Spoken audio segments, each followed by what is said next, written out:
Hai, Assalamualaikum. Anda bersama dengan saya Dr. Hajah Azraida Syahadan dalam Borak Pa and Ma. Hari ini kita nak cakap mengenai topik anak sulung rasa tersisih bila adik-adik baru. Ramai tak antara kita yang melahirkan anak baru dan tiba-tiba perasan yang anak sulung kita atau mungkin anak kedua kita rasa tersisih dengan kehadiran ahli keluarga baru ini. Jadi hari ini saya akan kongsikan dua persoalan utama. Kenapa kita tidak boleh buat anak kita rasa tersisih? Itu yang pertama. Dan yang kedua, bagaimana kita nak lakukan sekiranya anak kita rasa tersisih ataupun untuk mengelakkan anak kita daripada rasa tersisih. Okey, menjawab kepada persoalan yang pertama, kenapa kita tidak boleh buat anak kita rasa tersisih adalah kerana ianya akan menimbulkan rasa cemburu, iri hati dan sakit hati di dalam jiwa dan hati anak kita, anak sulung tadilah kan.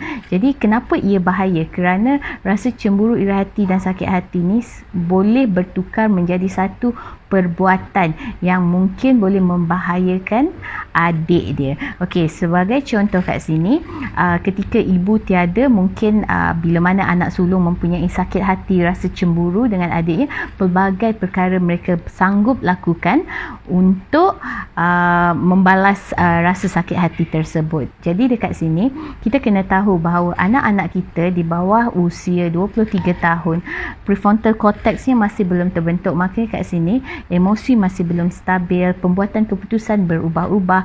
Jadi mereka cenderung untuk melakukan sesuatu yang di luar kawalan. Jadi dekat sini kalau boleh kita tak nak anak kita rasa tersisih dan timbulnya rasa sakit hati di dalam diri mereka. Okey, menjawab kepada soalan yang kedua, bagaimana kita nak elakkan anak kita daripada rasa tersisih? Kan, sebagai ibu bapa sebenarnya saya yakin ramai yang mungkin terlepas pandang. Ada beberapa cara mudah yang kita boleh lakukan untuk elakkan anak kita daripada rasa tersisih dengan kehadiran ahli baru di dalam keluarga kita. Okey, yang pertama adalah melalui CT. CT, cakap dan terangkan. Cakap dan terangkan mengenai kelahiran bayi baru. Cakap kepada anak-anak kita bahawa dengan hadirnya anak ini, kasih sayang kita kepada anak sulung kita tidak akan berubah, dan terangkan kepada mereka situasi tersebut. Kita juga boleh membacakan buku kepada mereka. Macam saya suka buat buku sendiri kan. Jadi buku saya mengenai adik baru. Jadi kat situ anak saya akan baca mengenai adik barunya dan kenapa beliau harus be nice to the new sister. Macam tu kan. Okey, itu yang pertama. Yang kedua, sebenarnya kita boleh basically luangkan lebih masa dengan anak sulung kita. Sebagai yang kita tahu, bila kita lahirkan anak yang baru, of course mereka lebih memerlukan perhatian. Tetapi luangkan masa dalam satu hari itu untuk kita entertain anak sulung kita juga. Sebagai contoh, mungkin 15 minit atau 10 minit sehari untuk kita pergi sembang-sembang dengan anak sulung kita supaya mereka tak ada rasa gap atau tersisih kan. Ini jarang yang buat. Sebab apa? Sebab kadang-kadang kita terlalu busy dengan diri kita, dengan anak baru kita, dengan pasangan kita kan. Jadi kita terlepas pandang anak sulung kita. Jadi kalau boleh luangkan masa untuk bersama dengan anak sulung kita.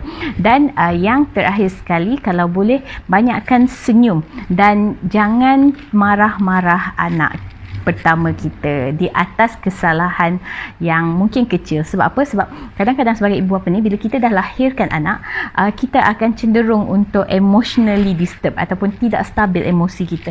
Jadi kita tengok rumah bersepah sikit, kita marah kan. Jadi apa yang kita boleh lakukan, banyakkan senyum. Bila kita nampak anak pertama kita, senyum. Bila mereka melakukan sesuatu kesalahan, jangan terus marah dan tengking mereka.